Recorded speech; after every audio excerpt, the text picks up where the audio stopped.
that you put out from the first time we talked? Before I even spoke to you, I had a conversation with Vaughn Lawyer, with Drew Finneman. So nothing that I personally said in an interview would situate any bad business on Vaughn. If anything, the only stuff I regret was just the energy that I had towards Asian Doll, because it wasn't intent to come out aggressive. It was just in the moment. But it was never my intention to try to, have everybody try to turn on her and this and that. That's the only thing I would do a little bit better to make people understand that it wasn't coming at her Asian Doll wrong. I was trying to clarify the particular status that she was saying. But other than that, nah, I'm shit. I'm chilling. I'm shit.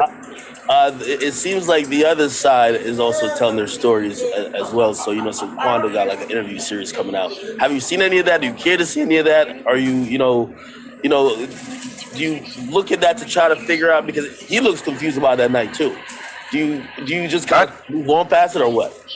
I mean, I see everything. I mean, we all do. It's public, you know what I'm saying? It's public info, especially with YouTube. And I believe everybody's just trying to find a way to just maneuver, even the other side, our side. It's really one side. It's just an unfortunate situation and a fucked up situation overall. So I feel like everybody dealing with it how they're supposed to deal with it. You know what I'm saying? It's whatever judgment's supposed to happen is going to happen, regardless how it is. Legally, streets, personally, whatever. You know what I'm saying? Everything come back around. So everybody got to deal with the shit on their own, and they got to deal with it their way. But personally, the only thing I would redo was the energy that I had towards her, because she didn't deserve for the people to come around and started trying to make her feel crazy when that wasn't the intent for me, My intent was to clarify the rumors, not to bash anyone. This, like weird Instagram looking pictures, so I just block them, just block. But then when it started to I started realizing certain people is really believing some of this narrative. Like people from the same culture I'm from, people from street background and stuff like that. I'm like, okay, hold up. Now this starting to get a little bit too out of hand. Because I talk to Melly every day. Like that's somebody I deal with his day to day, personally every day, business every day, little brother, mom. You know what I'm saying? That's deeper than music. That's a whole relationship we have. So you know what I'm saying? That's someone that looks to me to make sure that everything is smooth and go good in his life and his business. So we spoke about it. He just started laughing. Like, bro, you got to try to get some of that taken down. I'm like, man, I don't really care what people think. But when I started seeing different other people out this bigger outlets promoting, I'm like, okay, you know what? Nah, let's nip this in the butt. The one thing I don't play with, I don't play like that, because a lot of stuff happened within the situation with Melly. Me being incarcerated, to about to get deported, to civil lawsuits, to house getting broken into by the police because of warrant, and a lot of nonsense. And I dealt with it outside of social media. I kept everything where it needed to be with the circle, with the camp, and you know what I'm saying. But with this, it's starting to get a little bit too where maybe one or two people might, this might be true. And listen, I don't want y'all. I'm not worried about my life. I ain't afraid of nothing. I move 100%. I move with the right people. But I don't want somebody to see that information and try to do something and end up getting hurt by close friends, family. There's a lot of people that don't play about me. And some of you guys are not realizing what y'all saying and the facts that y'all bringing to the table, which is not facts. And I don't want nothing to happen to someone. I don't want this thing to develop into something worse. So I'm just trying to nip it in the butt. So actually, and again, I know it's an ongoing case, very delicate situation. So, if you can't speak about any particular portion of what I'm asking you, definitely feel free to say, hey, I can't comment on that. But yeah, for sure. The allegations that I've seen, right? They're like, yo, basically Melly's locked up because his manager, right, gave his cell phone to the cops, and it has allegedly maybe videos that may tie him to some whatever, right? And they're saying, yo, the manager is a Fed. Like, he's a cop, he's an informant, he's undercover for, I don't know, for who, whatever. But that's where some of that is coming from. Mm-hmm. Again, you probably know a lot more about the case than us regular folk. But I do think people, especially with the internet now, they're Googling case information, and they might be line or two, and they might be like, yo, this is proof that, whatever I've been thinking is going on. What do you answer to that? if you read the thing, it clearly says everything that got turned in was a warrant or an order to. Nothing was turned in. Nothing was given willingly. Okay. So I think that's where people. I think they're thinking that the cops maybe have interviewed you and be like, we gonna get you for you. And be like, no, I'll go get that guy's cell phone and bring it in. no. If you clearly look at the if you go look on just the information, the search, all that thing, you can see like they came to my house, they had a warrant, they broke down my door, they took items. You have other individuals that's cooperating with the police that's saying, yo, this track was involved, he had the weapons, he so and so, he got rid of this, he this and that, which is all theories, of course, and it's just unfortunate because my name getting dragged into it all the way around the board. So when things is there are other people cooperating that's trying to that's your name in there too, and exactly. then the feds is thinking you're the one cooperating when in actuality you're defending yourself against some shit you don't even have nothing to do with. And if you could see there's certain you could see in the courts that police even initially was like, yo, the manager is deceiving the case, he's lying, he's giving false information, so the narrative could change. So everybody at this point is looking at me from just the perspective of just legally like, yo, this man got something to do with it, he's involved, he's gonna be a suspect. So what happened when Melly turned himself in, I have his items, I have his phone, I got everything. So with the house, the warrant come in, they searching the house, everything. I come, my lawyer come to me and tell me, hey, look, I'm not gonna lie to you, like it's getting to the point where you're about to be a suspect. So you have nothing to hide. You doing your job. So they need to understand that everything that happened the day after the incident was you working. So we need to show the contracts for the shows, which was in Texas and Carolina and all type of places. If you look at the date, the 26th, the 27th, 28th, Melly has shows out of town. You got to we need to show that the day of the incident, you left, you went to a video shoot, you got a contract. So basically, I was ordered to come to go meet with the prosecutor. So nothing revolves with the in-depth of the case, but to show why was Melly out of town? Why was we doing shows? Why did we go out of town? Why did he leave the scene or this and that? And further details, I basically went and like, look, man, I don't know what type of idea you guys trying to build around this, but nobody left that incident. Nobody left that day or those current days for no bad intention. We left on business.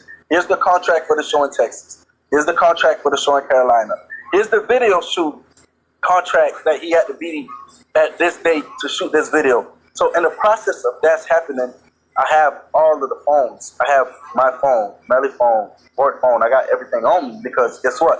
You already searched my house. You already did everything. You already grabbed everything supposedly that you need. So there's no intentions for me or my client to believe that you need something from this phone. Anything you need is public records to get. So what happened is in the process at the prosecutor office with my attorney to show legal documentations that me and my client was actually on the road doing music-related events. My phone rang, and I picked up my phone. I put it on mute. Like, oh, why you have so much phones on you? What do you mean? I have phones on me. I have my client's phone. I was like, oh, okay. 20 minutes later, we finished talking. Everything happened. They get a search. They get a warrant. They get a search warrant. You gotta give us the phone. I look at my lawyer. I said, why do I gotta get the phone? Like, there's nothing on the phone to give. All he do is speak to his artists and his friends and things like that. Like, but because they physically typed up, literally, while in the process of talking, these people literally typed up physically, got the warrant from the DA, and I had to turn over the phone. I personally, the world is innocent. It's the police and the media that's their job is they're trying to taint my client. So is it true that because I saw this like through the media as well. Is it true that the families of Juvie and Sag Chaser are like they're actually on the prosecution side and trying to push for the harshest penalty possible? That's public information, so you could clearly see that there's a lot of people against Melly. There's a lot of people against my client. You know what I'm saying? And for reasons that's for them to know. I don't wake up every day. It's like, yo, why this and why this and why that with anything regarding this case. I'm just letting y'all know clearly that as a manager, my client and my knowledge is innocent. So if I'm going to go show these officers and these officials that, look, you guys are trying to paint the next day and these days as an illegal activity, that is false. Here is contracts to show that my client's supposed to be in Texas this day, supposed to be in Carolina this day, supposed to be in so-and-so this day, supposed to be at his video shoot this day. That was the initial intent. It was never no cause to go and be like, oh, here's a phone, or here's evidence, or here's this. There's nothing in my mind that convinced me, that tells me that my client is guilty. This is someone, like I said, loved his friends. This is someone that did everything he can for his friends and his peers. So when an incident like that happens, my job is to make sure that my client is in the best possible light. Point blank, period. Because that's the truth. That's my truth. So for you guys to come and twist a whole scenario, oh, the manager's rat, he a snitch, he turning the phone, you guys got to do your research. Or if you clearly see these people went to my house, clearly the people says I was misleading the investigation, this and that. All roads, I'm on a civil lawsuit accused of being part of the wrongful death. It clearly shows you that the other side clearly thinks my involvement in it is deeper. Why this and why this and why that with anything regarding this case. I'm just letting y'all know clearly that as a manager, my client and my knowledge is innocent. So if I'm going to go show these officers and these officials that, look, you guys are trying to paint the next day and these days as an illegal activity, that is false. Here is contracts to show that my client's supposed to be in Texas this day, supposed to be in Carolina this day, supposed to be in so-and-so this day, supposed to be at his video shoot this day. That was the initial intent. It was never no cause to go and be like, oh, here's a phone, or here's evidence, or here's this. There's nothing in my mind that convinced me, that tells me that my client is guilty. This is someone, like I said, loved his friends. This is someone that did everything he can for his friends and his peers. So when an incident like that happens, my job is to make sure that my client is in the best possible light. Point blank, period. Because that's the truth. That's my truth. So for you guys to come and twist a whole scenario, oh, the manager's rat, he a snitch, he turning the phone, you guys got to do your research. Or if you clearly see these people went to my house, clearly the people says I was misleading the investigation, this and that. All roads, I'm on a lawsuit accused of being part of the wrongful death. It clearly shows you that the other side clearly thinks my involvement in it is deeper. So there's never no time that I am cooperating with no officials on anything regarding that. Only thing I'm doing is making sure my client day-to-day and his business and his personal situation. So for that incident to happen the way it occurred, they forcibly removed the cell phone from my hands. I didn't personally go and say, oh, here's a phone that have evidence or this, that. There's no evidence. There's nothing in my mind. My client is guilty. What evidence do I have to go get? Right, he said guilty. Not guilty.